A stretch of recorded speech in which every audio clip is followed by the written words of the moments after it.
Magandang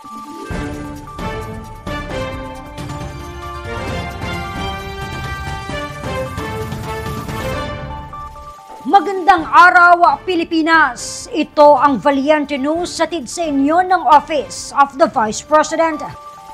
Nakiramay si Vice President Inday Sara Duterte sa pamilya ng nasabing sundalo mula sa Misamis Occidental. Narito si Jera Gomez para sa karagdagang detalye.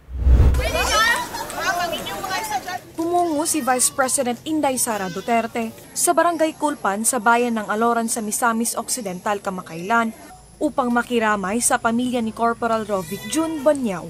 Ang sundalo ay nasawi matapos ang nangyaring engkwentro sa pagitan ng mga sundalo at New People's Army sa San Jose Occidental, Mindoro noong Pebrero. Kinausap at kinamusta ni Inday Sara ang kalagayan ng naiwang pamilya ng nasawing sundalo. Ipinaabot din ng pangalawang Pangulo ang kanyang pagsaludo at pasasalamat sa naging serbisyo ng magiting na sundalo. Saad ng asawa ng namayapang sundalo na si Loida, matapang at labis ang pagmamahal ng kanyang asawa para sa bayan. Kaya niyang isakripisyo yung buhay niya para sa bayan. Pero naintindihan ko po na kahit mawala man siya sa amin, alam ko po na masaya yung asawa ko kasi nakapaglingkod siya sa ating bayan. Matapang siya po na lumaban.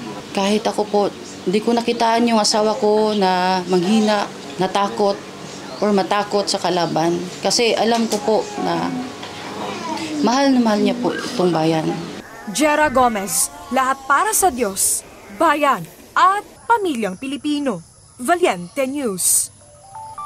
Ipinapaabot ng Valiente News ang aming taus-pusong pakikiramay sa pamilya ni Corporal Banyao.